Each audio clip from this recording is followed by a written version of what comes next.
What's up, people? Another episode of the Horns Down podcast. Got my guy on here, Chris Mason. We are going to talk about the OU Temple game as a rapid reaction, our post-game pod right here. We're going to do this for you guys and try to figure out exactly what this team is, what we gathered from this game. So I went to the game. A lot of you probably went to the game. Some of you may have watched it on TV. Then Chris Mason definitely watched it on TV. So we're gonna get best of both worlds and get perspectives from what he saw on TV, seeing the entire field, to what I saw sitting in the end zone. So with that being said, we are going to do that right after the intro. You know, there's a lot of great OU podcasts, but there's only one where the horns are always down. Ladies and gentlemen, this is the Horns Down Podcast. Again, people, this is the Horns Down Podcast. You already know as soon as the students get through playing, you know that we're going to be here. Normally I'm with Jason, but tonight I'm doing a special pod with my guy Chris Mason of Sooners 360. All of his info is in the bio of this video, but regardless, let's let the man tell you guys where you can find all his wonderful content. So the easiest way to find it all is to follow me on Twitter, CM_Sooners360, or you can find my content on YouTube by searching for Sooners360, or you can, on your podcast platform of choice, audio, just look for the Sooners360 Recruiting Podcast. So yeah, with that being said, definitely go and like, subscribe, do all those different things. Sooner Legends, I literally just opened up Twitter and saw your message, so I'm sorry. If you want to jump on, you can let me know, but we'll definitely get a video in. So I apologize for dropping the ball on that. I think he asked me to do a live, so I literally just opened that and yeah. So I'm going through a lot of emotions right now. Stephen G with the good comment right here. We have a lot to discuss: the good, the bad, and the ugly. So let's just go straight to it. Let's get to the jugular, people. I'm not one that pulls shots. I'm not one that sits here and tries to mince words. Let's talk about the ugly, which is the O-line, right? Well, not just the O-line, but the O-line definitely is going to be the biggest point of conversation. But yes. Yeah. There's some other ugly. There's some other ugliness in there as well. There's some other ugliness, but okay. The good, the bad, right, and the ugly. Okay, you're right. The good, we know what the good is, and there's still some things on that side that you want to see be better. The bad is, first off, let's just point it out. Jackson got to get down. Okay, got to get down. Don't take hits like that. I know you want to lower your shoulder or whatever. It's Temple. First game of the season. Don't do that. We got bigger fish to fry, right? Yeah. Kind of a mix of the bad and ugly. This is just really at a high level, people. I am a fan of Latrell, but the offense seemed pretty lethargic tonight. It did not seem. It was less than thrilling. Out of sync. Yes. It was less than thrilling. It was less than thrilling. It was out of sync. And sputtering would be the word another adjective I would throw out there. Some weird play calls, but you always have that. You always, armchair quarterback, armchair offensive coordinator, that a little bit, but. Yeah, it was an inconsistent performance from the offense overall, but I think there are some glimmers of there's some good stuff to pull out of it. But to the Switzer's famous aphorism is, you're never as bad or as good as you look at your first football game, right? So maybe we're not as good as we look on defense, and maybe we're not as bad as we looked at times on offense. So but, I mean, let's get right to it. Let's get right to it, man. I mean, let's just talk O-line and people, please feel free to comment, chime in, because I want to see all your comments and see exactly what all you guys have to say. But let's talk about let's unpack this offensive line. There's no push. I feel as though Fabici is, I'm fine with him. I'm fine with Fabici. But I feel like when Branson Hickman went out, there was really no continuity.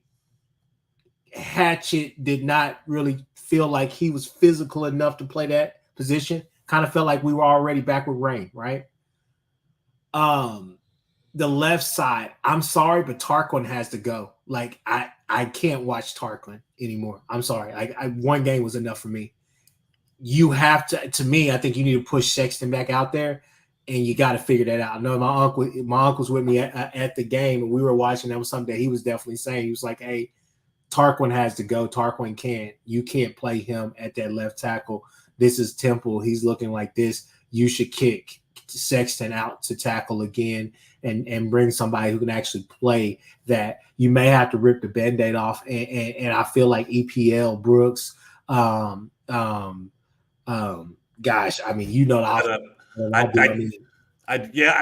so, all right. So as bad as you thought Tarquin was, yeah, from the TV perspective, Spencer Brown was worse.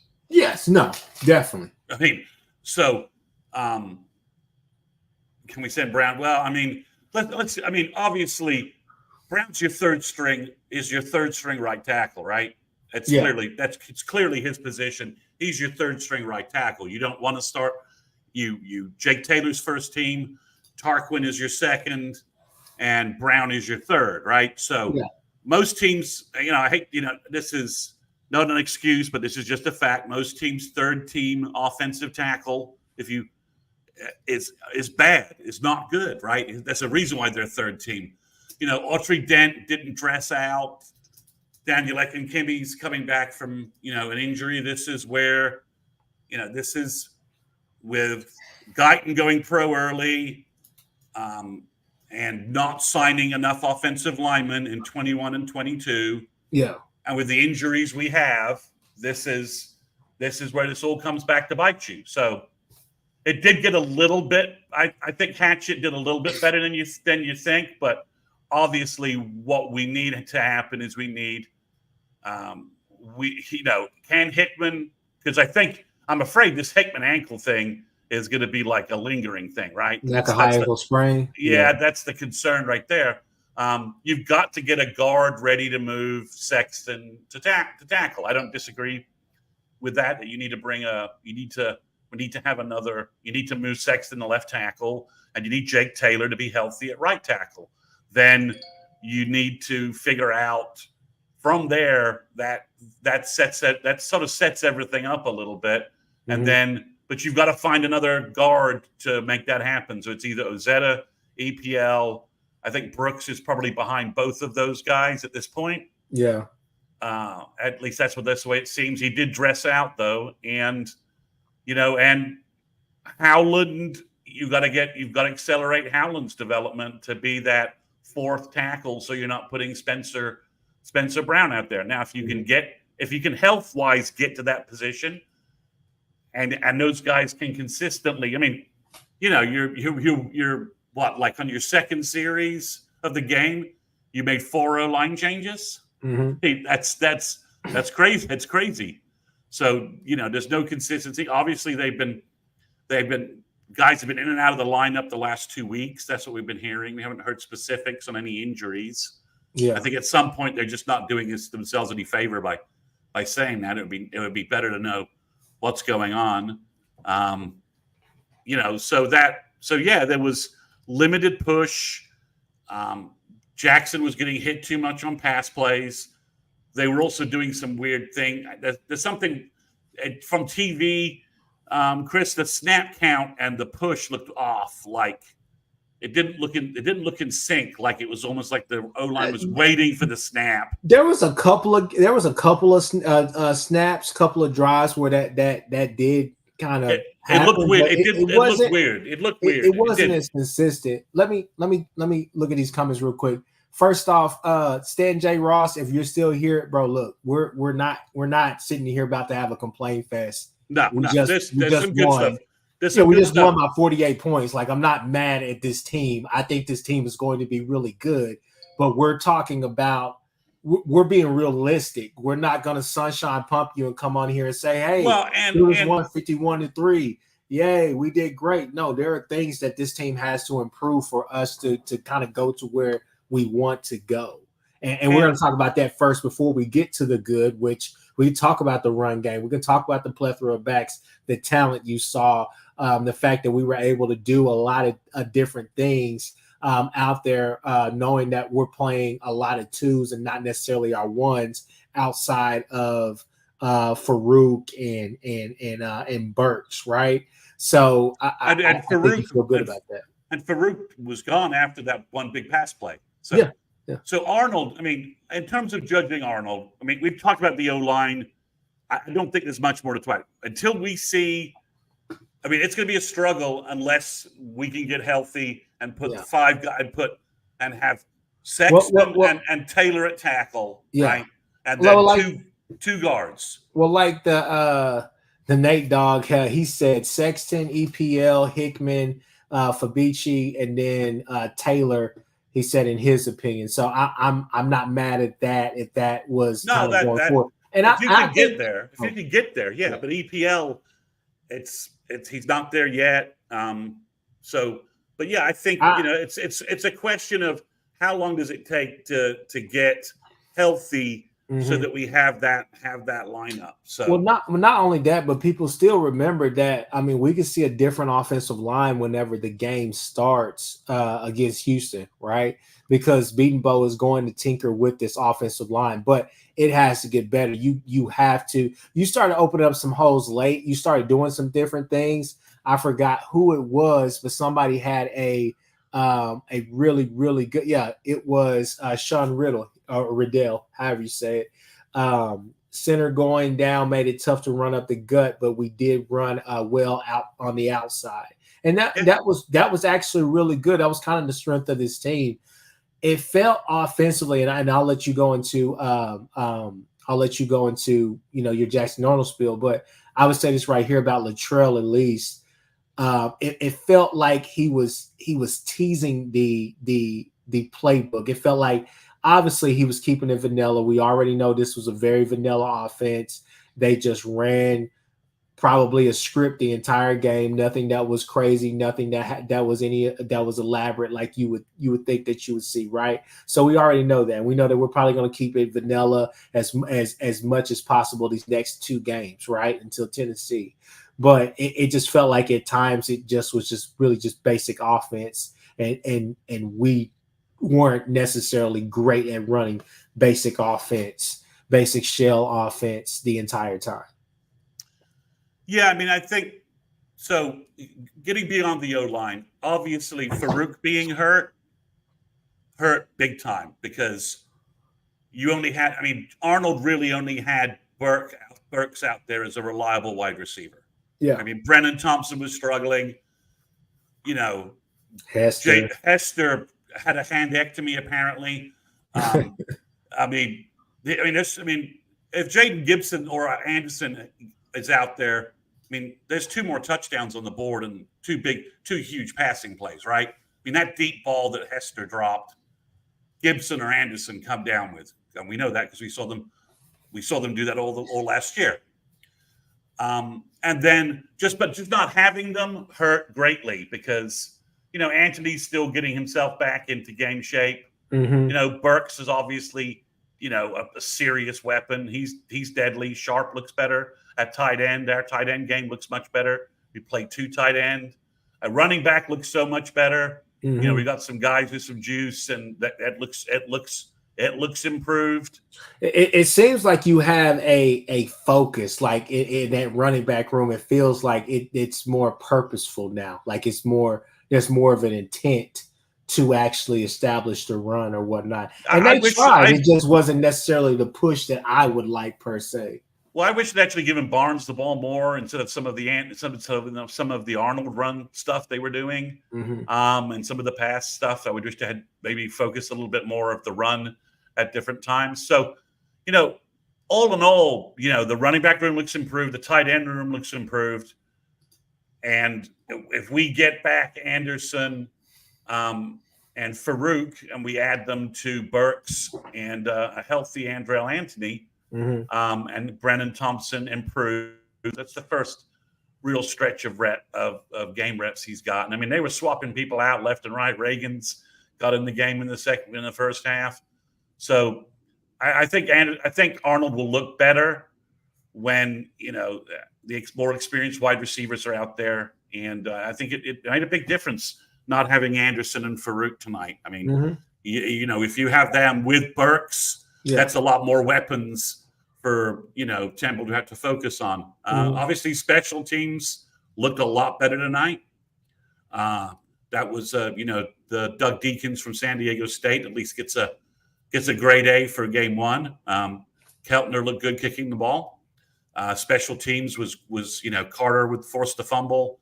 There was no question really about special teams, so that was all really good. Again, I think there's I've seen OU. I've seen worse OU offensive line game ones than this. I hate to say that, but guys, roll back the machine for 2009 or 2005, and you will have seen a much worse day than what we saw tonight. There's a lot of skilled talent on the team. If you can get the O-line situation healthy, then we can judge what we actually have. But it just felt like that it was just really inconsistent the entire night. Granted, you were able to put up a lot of points and you were doing a lot of really good things, but I mean, at times pass pro was great. At times the run game to pick up those fourth and ones, those third and twos and stuff like that. It felt like, okay, we're trending in the right direction, but it just never really it just wasn't clicking. And Brown on pass pro was getting abused, and he was not doing a good job in the run game as well. I mean, it's clear why he is the third or fourth. He's probably the fifth offensive tackle on the roster. As soon as Howland gets a little more seasoning, and there's a reason why he is. And that felt like, and that's a good point, because it did feel like they were switching out a lot of people, but it just felt like when there was continuity, there was, but when there wasn't, it was. They had to leave Brown in the game until the end, because we literally don't have a fourth right tackle. Isaiah Autry Dent didn't dress out, and we don't have another tackle. We just literally, they had to keep playing him because they don't have anybody else to put in there. We have more interior guys, they didn't play Brooks. They didn't have to play Brooks because they could play Ozetta and EPL as at offensive guard, and Howland. And then you had Bates gave it a shot at center, and did okay. So I mean, it's if we can get Jake Taylor and Sexton back at tackle, I think you can figure out what you're doing at left guard, and everything will. And if Hickman or Hatchett can consistently be the guy, and I think you may have to, if Hickman if Hickman can't practice and this ankle thing is going to have to just shut him down and give Hatchett, all the reps in practice and let him start consistently to see what you've got, or Bates, whichever one, whoever's healthiest, right? And let them try establish some continuity at center with everybody and go. But when Hickman's down, the second series, and you literally make 4 O-line position changes, the next couple of series didn't look very good on offense. It's like, well, that's kind of why. So I think we're where we are because of injuries and not having enough offensive linemen signed. That's why we need to be, there was times tonight, Chris, I was wondering if Michael Fasusi could get an instant eligibility waiver, right? Yeah. Can we get him in from Louisville tonight? I mean, help is on the way. I guess the reason why the angle that I'm coming from is that, being there at the game, watch Temple, not just necessarily run out, but warm up as well. I was there. I've been there at the stadium since probably about 4:00 today. So I was watching them work out and everything. I was like, man, they're small and not necessarily that athletic, but you felt like you should just be imposing your will, right? So that's kind of what you wanted to see. Well, they were, they were blitzing. They were run blitzing a lot. They were definitely focused on stopping the running game. Yeah. And focused on blitzing Jackson. They wanted the quick death, not the slow death, right? Mm-hmm. And we weren't able to execute to hit them with the quick death. We did at time, but it's you're never as bad as you look in your first game or as good as you look in your first game. So there's a lot to work on offensively. Yeah. If I'm Bill, I'm like, okay, I have got to get one of the young guards to step up, or Hatchett to step up. If I can get Hickman and Bates healthy, I've got to have a better idea of my health of the offensive line moving forward for the next game. Well, let's get off the offensive line. Let's talk about Jackson tonight. Okay. Obviously, I think your receiver wise, we know what that game was, and I think we're confident in those guys. And I think that when given their roles, whenever they're able to play their roles, I think you will see Brennan Thompson and those guys be able to stretch the field. But I mean, this is great reps for them as well to get them situated, get them established for now. That way, deeper in the season or whatnot, when they come out there, there's not a drop off when they're subbing in. For me, I would give Jackson probably a B- tonight if I was grading him. And I think I'm being fair. I could say a C, but I would probably give him a B-. 141 yards, 4 touchdowns. That's still really good, but I think you could add more. But I mean, given the fact that we were just really going vanilla, I'm not necessarily going to hold that against him. Good ball security, though. That ball was not. He was not throwing that ball in harm's way. No, and I was just about to say that. I was like, good ball security, good reads, good decisions for most of the night or whatnot. I felt like Jackson was fine. I didn't really have a problem with Jackson. I feel like the Arizona game is behind him now. We don't have to necessarily discuss that anymore. From the spring game, I like what I saw, and then now I like what I see as well. He's hitting guys on time. I do think that one throw where they ran, I always call it the Stoops play, because Stoops is they would put Stoops inside, obviously at the slot, and he would basically run that little corner route, kind of that little like curve corner. How he would just bend it, right? And so they ran that with Burks tonight, and that was probably the only really bad throw that I saw from Jackson, to be honest with you. Right. But it was inaccurate. His accuracy was good. Yeah. I feel like his decision making for the most part was good. He was obviously let down on a couple of his day's a little bit different if JJ Hester catches that ball and runs 30 yards like he should, right? Yeah. He runs 30 yards down, or if Hester caught the deep ball, it's different. The passing game looks a little more explosive. Again, I thought he was hurt by not having Farouk out there to go with Burks. And he hit Barra Sharp, hit him a couple of times. He was under pressure, as being mentioned, he was under pressure quite a bit. I mean, Brown got pushed into his back, pushed into him basically a couple of times. The pocket, on that side, collapsed a couple of times, and they blitzed up the middle. No one picked up some late blitzers. So, I mean, I thought it was a good effort from him. I think there's some play calling clunkiness as well. Maybe they're holding stuff back. Mm-hmm. But overall, I felt like, for him, let's remember it was a short field. He was kept getting a short field all night too, right? Mm-hmm. So for the most part, the yards, the yardage is, I think, less important than the fact no turnovers. He was very efficient in the red zone for the most part, other than the one series where they had the penalty and got pushed back. He looked in, I mean, for whatever they were running, what small portion of the offense they were running, he looked like he was in command of it. Yeah. And he made when he had to make quick decisions when he was being hurried or whatever the case may be. For the most part, he made good decisions with the ball. So you felt good about it. Want him to slide. I'm not. I Go ahead. don't love the 4th and 1 belldozer with Arnold. Arnold. That I didn't like it in the playbook last year. Don't like it in the playbook this year. Mm-hmm. But overall, I feel like he showed his mobility. He showed his ability to make plays, make something out of nothing. And I think I'd probably give him closer. I'd probably give him a B. Mm-hmm.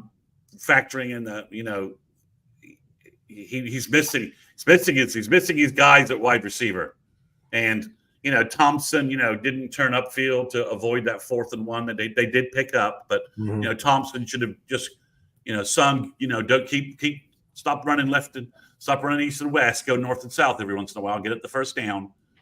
It just felt like he had Burks, and I think they kind of eventually Temple kind of realized hey, Burks is his guy, maybe we should really give him roll over some more coverage to him. So I just felt like with all that, he's gonna. It's his first game, live action. I'd give him a B.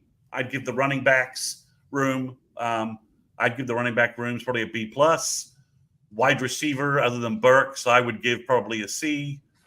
Tight end, I would probably give a B plus, solid B plus. Keltner at kicker, I'd give him an A. I mean, he's hit 3 of them, hit the 52-yarder and look good. So, that's where I would view what's going on. Houston will be a better team, better competition, better athletes. OU needs to play better in game 2 than they did in game 1. It's just that simple.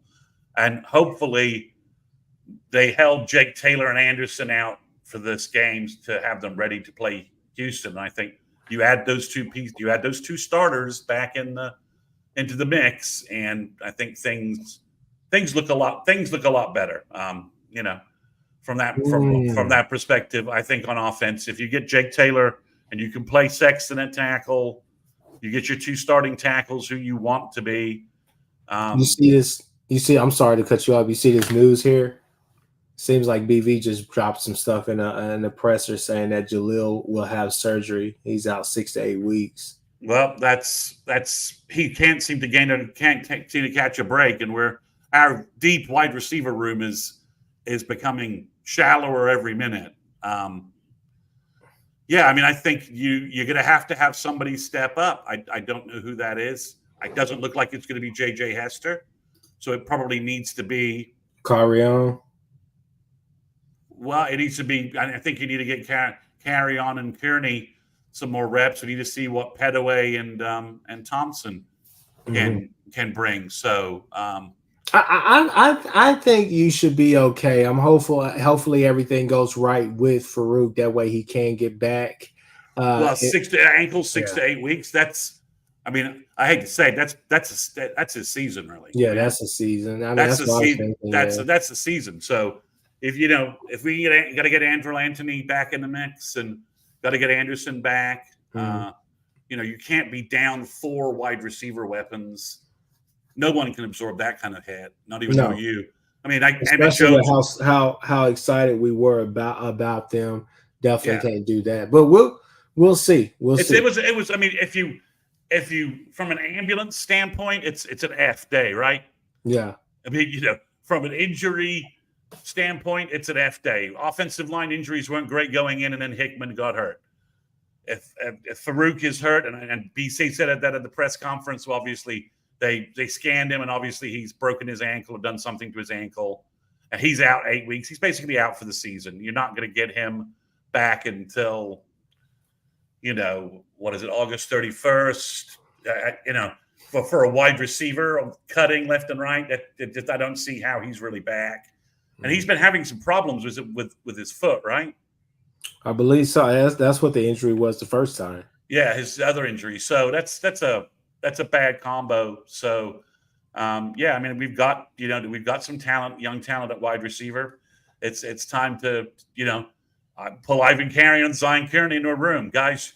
You thought you were sitting behind Gibson and Farouk and Anderson. Well, you may not be. We need you guys to go. So it's time to buy stock in those guys and get them ready. So let's jump back because we before we move on to the defense, because I definitely want to talk about the running back room because we didn't give that any light. Running backs, I thought it was a really solid day for the running backs. Didn't see that much of Sawchuk. You felt like they were saving him anyways, but between Bournes and Tatum, man, Bournes looked really good out there today. Bournes looked like he did. Yeah. He looked like he got his vision back. He was seeing things out there. He made some good cuts. He made there was one stretch run that he had really good. Found the hole, found exactly where he needed to go. Was really happy with that. I'd like to see some more runs from him when they were struggling a little bit. And obviously Taylor Tatum, okay, he's the number one running back out of high school for a reason. He just showed it game one. To steal another analogy from a longtime Sooner fan friend of mine, he always says about running backs, running backs specifically. He says if your dog's going to bite, it bites as a puppy, and that's how he says. That's how he refers to running backs. It's like if a running back's going to be good, they will flash early. You will see it early, right? And for the most part, we've seen that for non-injured running backs. In our OU history, right? DeMarco, his redshirt freshman year, AD, Quinton, Rodney, Mixon, P. Ryan. The list goes on, right? I mean, anytime, even Trey Sermon as a freshman was really good. So I think overall the running back room looks improved, tight end room looks improved. But yeah, I thought the running backs was positive. That option pitch play for the last touchdown was pretty sweet. So that was a pretty sweet play. Even Mike Hawkins, obviously with the limited set of the playbook that he's got, he's got some flash and dash to him as well. So it was positive to see that especially with our third team offensive line that he was working behind. It was, that touchdown drive. Temple was obviously tired, but we had our backups. We went as deep as we could on the offensive depth chart, and I put that drive away. Was nice to see Tatum doing that, a little flash and dash. Yeah, I mean it's some two back. Definitely got some. That right there. When I saw that, I said, "Oh." I said, "If we go we're going twinsies." I said, "If we're doing twinsies, I'm fine with that." I said, "Hey, trust me, I want to go two tight end sets and formations, but we can get back to that to where we can have two running backs out there and have some splits and some twinsies. I'm perfectly fine with that." With one last thing before we move to the defense, from my viewpoint, Chris, and we hadn't mentioned this before, but on TV, it was obvious, obviously in the state. It must have been obviously in the stadium, but we slowed down. We realized our defense had this football game from the very beginning.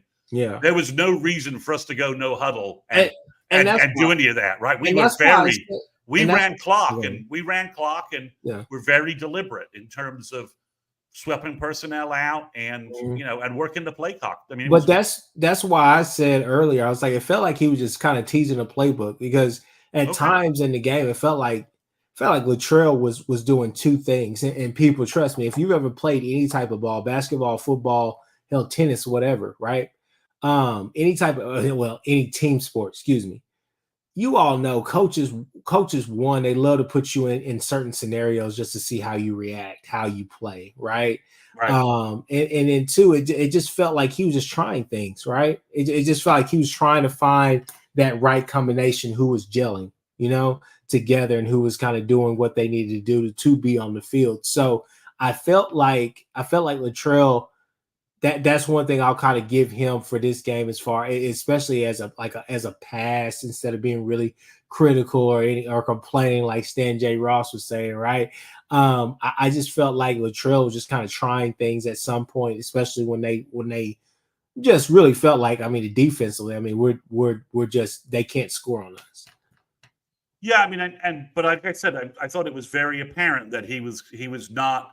They weren't rushing to the line, right? They weren't doing any. And a couple of times they did. We had a couple of the Temple injuries. It was kind of hysterical. The one or two times that we tried to rush, tried to go no huddle. We just had the Temple. I'm hurt.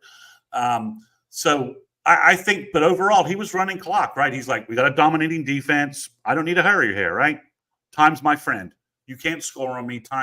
Taking time off the clock is my friend. I don't need to call things.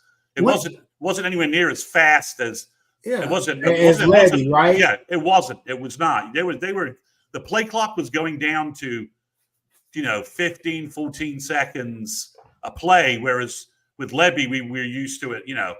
Line up, snap with like 25, 30 seconds on it. Mm-hmm. No, and I agree. Like it. I said that in my mind at one point during the game. I was just like, it kind of feels. I say it's different. I'm gonna have to get used to this because, and shout out to Levy for his time at OU. I'll give him that. But it definitely it felt weird. It felt good. It felt like a lot of different things at the same time because you're sitting there knowing, okay, oh well. Even though I'd like to turn the tempo up and all the rest of this stuff, I don't necessarily mind just kind of running clock and just running offense, right?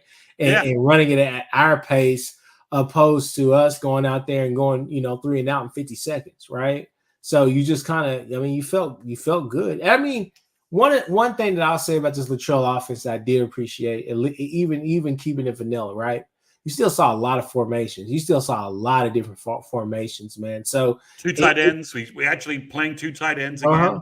We're less predictable. Yeah, less predictable formation wise than we have in the last 2 years. Yeah, and that's so true because that's what I was thinking as well. Is like we're going to be a hard team to prepare for, especially if things start to click for the offensive line and the offense as a whole.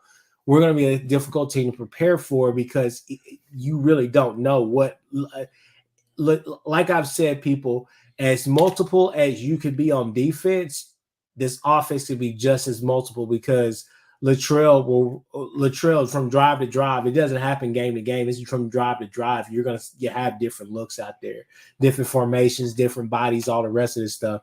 What he inherited coming in as the OC, he's got a lot to do with, and we've seen him do more with less. So I'm excited about that. Let's move on to the defensive side of the ball.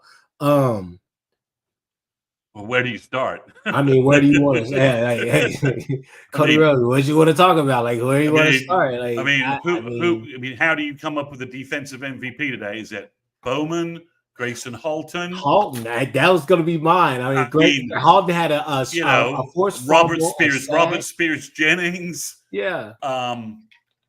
It was funny, Chris, that such a dominant performance with a fairly quiet game from Danny Stutzman. Oh, say that again. I'm sorry. It was a dominant defensive performance, right?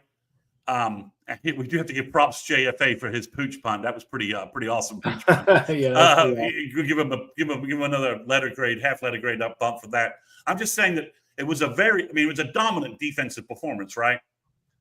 I mean, we could just say that. It was. It's been 5 forced turnovers. I think 8 sacks after Marcus Strong's 2 sacks at the end of the game. Yeah. Does maybe 10 tackles for loss, something like 7 or 8 to 10 tackles for loss. And I'm saying it was such a dominant performance, but it was a quiet game from Danny Stutzman. It was. It was. And they played. And Kobe looked great. Kobe looked good when he stopped Buddy in the middle. I was like, that's a man play. Let him know too. Yeah. So they played Stutz with Kobe. They played Stutz with Kip. They played Kip and Kobe. I think they played Lewis Carter and Kobe. They played Stutzman with Kanik as well. They did. You're right. They emptied the bench. Yeah. On defense. I mean, Jaden Jackson had like 4 or 5 plays where he didn't make the play, but he just disrupted everything completely. Yeah, I mean, he came. I mean, he came flying through the middle, and it's like,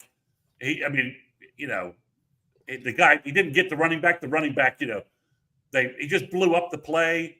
I mean, Dominic Williams was dominant. Dejon Terry looked good. Grayson Halton had his best game as a Sooner, I think, today. The defensive ends, R. Mason Thomas was getting a good push. Do you feel are you okay with the defensive ends, or are they? They got overshadowed by with the play of the tackles tonight. Yeah. Definitely. There's more on the bone there, but I think R. Mason Thomas, he was getting closer to the quarterback than I remember last year than our other defensive ends were. People look, Trace Ford was out there as well, and Trace Ford was rounding that. He was playing well. Downs had kind of a quiet game, other than he forced a fumble. Right, you have a forced a fumble, he punched it out. He got R. Mason Thomas got caught on an end around once, but overall, I mean, you were playing everybody. I mean, everybody was out there. I mean, they played. Woodward was out there. Everybody was out there. Yeah. I can't imagine. PJ got a lot of snaps too. PJ played a lot. It was, Ashton Sanders was out there, and he was moving around. You defensively in the secondary, Kenai Walker appeared to have a great game from what I could see on TV. Dolby was everywhere. Kind of do you remember Brandon Shelby? Yes. I mean, Dolby's like a bigger, more athletic Brandon Shelby, and just flies around. He's going to be a problem for a lot of offenses we play. What the craziest part about it is that he's doing people. If you go and watch his tapes, his highlight tapes at NEO, the same thing he's doing right here. He was doing there, and the crazy thing, he was playing safety, and people. When I tell you that. Right now, you're getting to see him being a complete player, a all around DB, because you're seeing the tackling, you're seeing the blitzing, you're seeing all the rest of that stuff. Don't take it lightly when you see him on there, and when they're announcing the starters and they say he's a linebacker. He is every bit of a cheetah. He's every bit of a nickel. That guy right there. It's a little Ontae Jones like to go way back in the machine. Yeah, he is playing. How should I say this? He is playing to me what is just natural to him. He's not even necessarily playing a position that he may even comp out at the pro level. He's just playing what's really natural to him, which is what he did at NEO while he was there. This is. And please correct me if I'm wrong. If you disagree, please disagree. But this is some of the best nickel play I've seen since like Nick Harris. And I'm calling him a nickel. I know we say cheetah. I'm calling him a nickel because he's more like a nickel. Yeah. Yeah. I mean, he played great tonight. I mean, he forced the interception. He got 2 tackles for loss and I think a sack maybe. Yeah. He was everywhere. I mean, he helped in run support. He was good. Bowen and Bowman were excellent. Robert Spears Jennings was excellent. Boganowski got in at the very end and smacked somebody around. He did. Kim Hurts said Boganowski is going to kill someone. He is. But I'm not sure Robert Spears Jennings isn't going to do it first. Yeah. I mean, Robert was laying the wood out. I mean, to be cliched, he was laying the wood out there, and they forced those turnovers. It's not like sometimes you get like a turnover, and it's just like because the offense just bungles around, right? You get a turnover because the offense is bungling around. They were forcing those turnovers. I mean, they were smacking. I mean, the Lewis Carter hit on the punt return, for the Canick TD. I mean. Lewis Carter snapped up and was like, "Hey, I put a big hit on somebody." He didn't realize he'd actually forced the fumble. He was looking the wrong direction. So, and they played everyone. Hardy got an interception. Powers was out there. They played Heineke and Heim as well. I mean, it's James Nesta, who I think they're explicitly redshirting, is the only guy I don't think they got out there. We played every defense. I mean, Andrew Hennig, the walk-on defensive tackle from he's an in-state kid, even was out there. I was like, who's that? I'm like, oh, it's Andrew Hennig. So they played everyone. I mean, Marcus Strong, who we've not heard a single word about all camp, got 2 sacks tonight. So the defense was dominant. They were in control. They played everyone. It was, it looks like we have a true kind of two deep defense, back to the kind of defenses Brent had before he left. Like the last truly great defensive performance I remember from OU would have been probably that FSU home game where we just shut them down. Tony Jefferson, that was his coming out party. I don't think we've played this complete kind of defense in a while. I mean, Chris, usually you use the second team going in and it's like, uh-oh. All right, here comes a couple of touchdowns.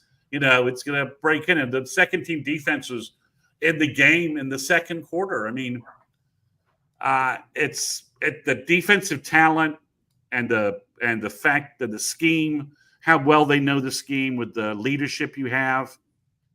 It looks like we may have a defense that could allow our offense some time to develop, as opposed to being we got to be scoring. Every possession, possession off the hop, because our defense it can't do anything. But our defense looks like it can stop people. And they forced turnovers last year, so they may be getting more turnovers this year because they know the scheme and they're just they're in better position and all that. Obviously, we'll face better passing quarterbacks. I was surprised Temple didn't sub out their guy because I thought they had a quarterback. Yeah, I thought they would do that, especially talking to Ryan Wallen last week. He made it sound like there was a quarterback battle, right? Yeah, but they left that kid in there, and he was shell shocked. I mean, I kept saying he's about to throw an interception. He's about to throw an interception. Didn't he? Dolby broke that pass up, and Walker made the pick, and they were close to a couple other picks as well. So defensively, maybe this defense is going to be this good because they played so many young guys who are only going to get better as this season goes on. And we've got depth there. It looks like we have depth for the most part in terms of being able to absorb maybe with this long season and this grind. We have a defense that they can keep swapping players out. So in October, early November, our defense isn't just worn out completely, and we're not down 3 starters with no one to play. You have real. I think this year this is the year where you can actually use that term or that phrase, competitive depth. Yeah, I really do. I think on defensive side of the ball. Did Gentry Williams even play? Yeah, he did. He got out there a couple of snaps. Okay, but he didn't play much, right? Because it was mostly. They held him out the majority of the game, but I think in that second quarter or so, he was out there. He played opposite of Jacoby Johnson, who I was happy to see get out there as well. Well, and Malone where is played. Vickers? Well, Vickers is hurt. Okay, yeah. Now, how he's hurt is a really great question, but he's obviously injured. He was in a jersey. I saw him the booth. They do the ESPN Plus, SEC now, and SEC Plus. Obviously, they do the broadcast booth, so you can watch the pregame from their angle. So you had to see everybody working out and all that. So that's why I saw Autry Dent was not dressed out at tackle. I was like, ooh, that's not good. Wish he was dressed out at tackle. They're trying to redshirt him, obviously. Some guys are explicitly trying to redshirt. But I think at O-line, I'm not sure they can really afford to redshirt too much of anybody at this point. So yeah. No, I mean, it's kind of like an open contest. But I mean, and at the end of the day, I mean, in hindsight, I kind of feel like a lot of spots are still up for grabs. I still feel like we're not going to circle that wagon for maybe. I think the running back position is going to be competitive all year long. Yeah. I mean, it was funny because, Tatum got in the game much earlier than I anticipated. I was like, wow, okay, he's in already. It was kind of surprising. Makes me wonder if is Hicks in some kind of mini doghouse? I mean, that is true because you did not see him tonight, which is nope, he didn't play at all. Is he hurt? And we just don't know. That's the other thing. I can't wait for the injury reports in SEC play, right? So we actually have some semblance of knowing. It's not no longer this guessing game of who's hurt, who's out, and all that. We'll at least know. Okay, that guy's actually hurt. He's not. As I just said, I don't know. Hicks could be perfectly fine. He just didn't get in the rotation tonight for some whatever reason. But yeah, it's odd that he didn't play, considering Sam Franklin played and Tatum played. So it was a little odd. But I back to the defense. It was the secondary looked good, coverage looked good, medium. The linebackers seem to be in the right seem to be in the right position for the most part. Yeah. Lewis Carter on the big passing play lost his guy for a second. Yeah. That was the only one. That was it. It was just kind of some of those east to west plays, which I want us to be better at, because I know some teams are going to try to give us eye candy like that, because they did run a couple of sweeps to the outside where you were just like, hey, we got to be better at that. But there weren't too many to talk about. There were only a few. So yeah, I mean, if you're really finding some room to complain if you have something to complain about the defense at this point, right? 5 turnovers, 3 points basically off 2 plays, and you pushed them back as far as you could, right? You got back-to-back sacks to make it a 4th and 22 that they were kicking from. Sorry, so you did everything you could. Defense gets an A as far as I'm concerned, especially when you factoring in the fact to kind of butcher that phrase, when you are adjusting to how many players got on the field and got experience tonight, the defense has to get an A. So Lester says he heard someone say that Hicks is a little banged up. All right, okay, well that makes sense. I'm sure I would have given Taylor Tatum any chance to get. The interesting point, what just popped in my mind about the running back room is this right here.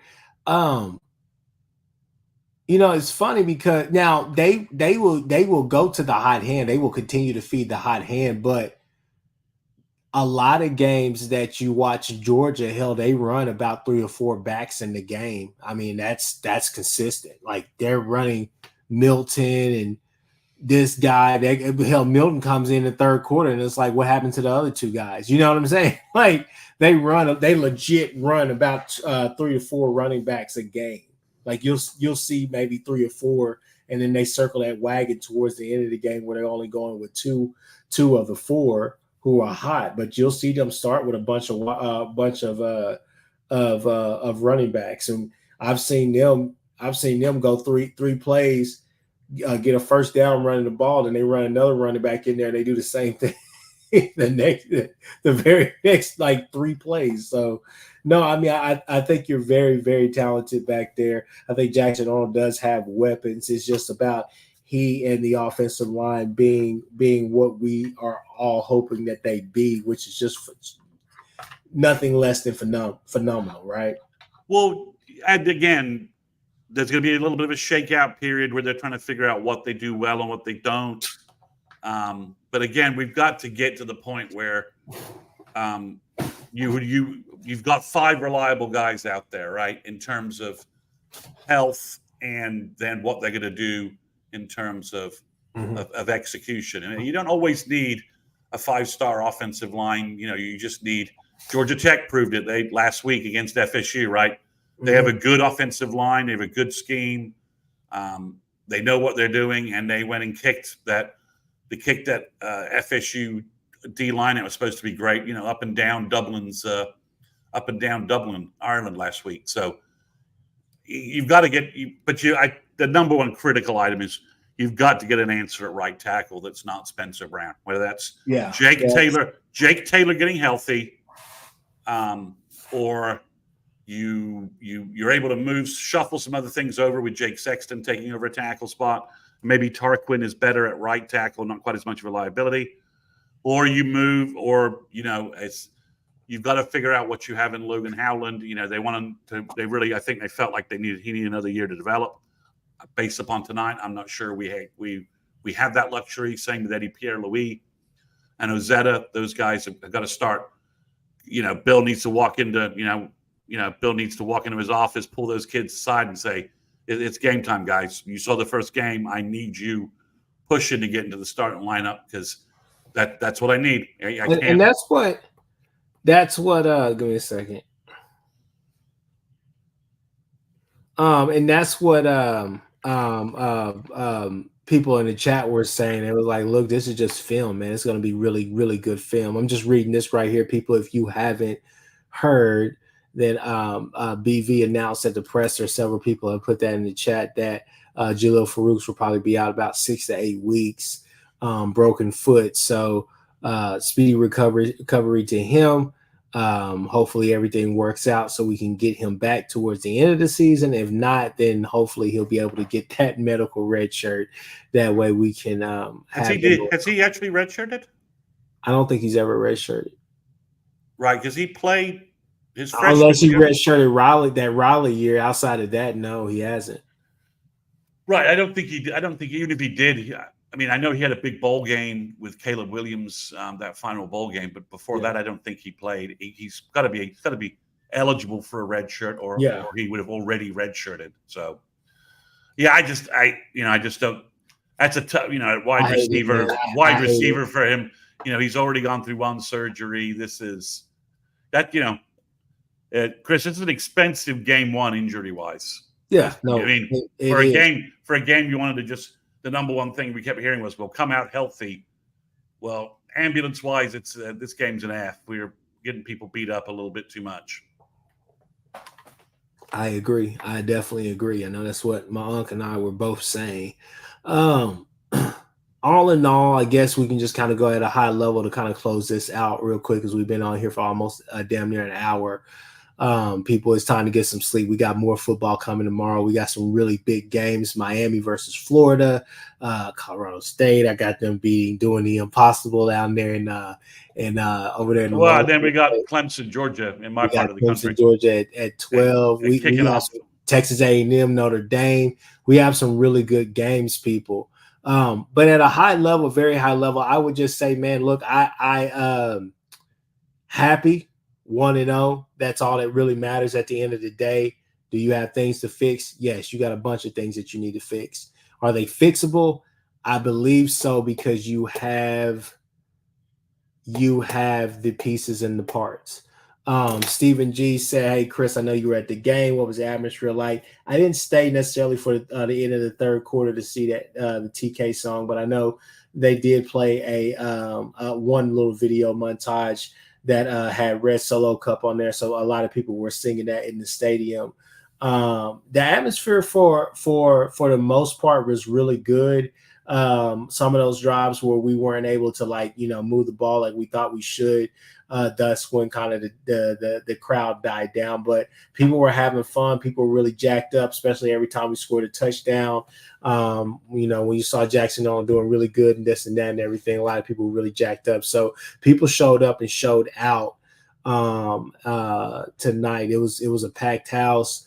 It was really good. It felt really good being back. I think the Friday night vibes, and that's something else. The Friday night game is just all weird, right? So let's recoup and let's go towards Houston. But like I said, at a very high level, man, I thought that it was just it was a good day. I thought it was a really good day overall. The weather held up. You were able to play clean football. Obviously, like we said, the injuries kind of bit us this week, this game. But I mean, outside of that, I think all in all, you're happy with the effort out there, but it's the execution. So you definitely, that's something that has to be addressed this week in practice, because Willie Fritz is not necessarily going to have the talent to come in here and do the impossible and win in Norman. However, he's going to have the coaching aptitude, the coaching skills to will that team to the point where they could come in here and make things a bit difficult for us early on in the game, which obviously I think that we're going to cover the spread. I think we're going to win, but at the end of the day, you still want to, put your best effort out there. So we just need to have more continuity and be more consistent, because as this season goes on, the games get tougher, right? The competition gets tougher. But defensively, defensively, we there. We here. Like, so, I mean, please don't let it, no stone be unturned on that. Defensively, we them. Like, we are them. Like, I'm not worried about the defense. Offensively, I think that we are capable of being an explosive offense. It's just going to take time. I mean, defense, everything we heard about fall camp, August camp, played out true, right? Offensive line is injured and lacking continuity, and the defense looks fantastic. And that's exactly what we got. And Jackson Arnold has improved with his decision-making and looks more comfortable running the offense. All those comments we heard, all validated. So now it's time, as you said, go back in the lab. You know, the other Switzerism is that your biggest improvement is from game 1 to game 2. So we need some of that, lab magic for the offense to, as you said, they got a lot of film to get tuned up and to figure out and to play a better game play a much better game against a much better opponent in Houston and Norman. Yes, sir. Yes, sir. Yes, sir. That being said, guys, it's been another episode of the Horns Down Podcast. Chris Mason, go ahead and tell everybody where they can find you and your content. Yeah, you can find me by following me on Twitter, CM_Sooners360. That's my Twitter handle, or look for me on YouTube. Just type in Sooners360, subscribe to the channel, and you'll have all of my content there. Or go to patreon.com and search for Sooners360, and you'll find my Patreon service. It's only $2 a month. There's a free option, and you'll have all of my recruiting and program content that I publish there.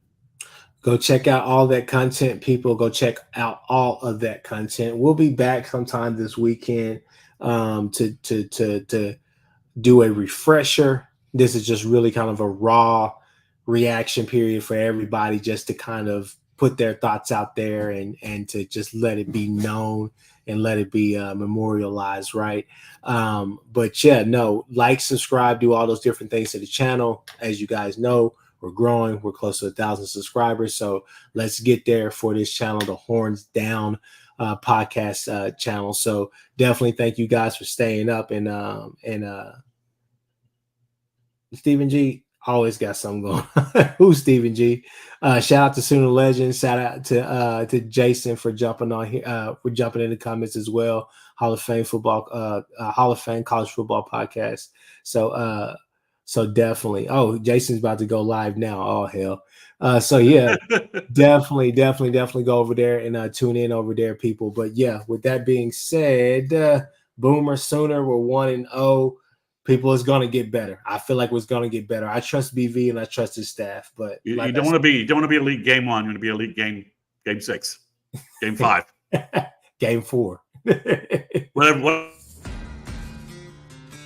You know, there's a lot of great OU podcasts, but there's only one where the horns are always down. Ladies and gentlemen, this is the Horns Down Podcast.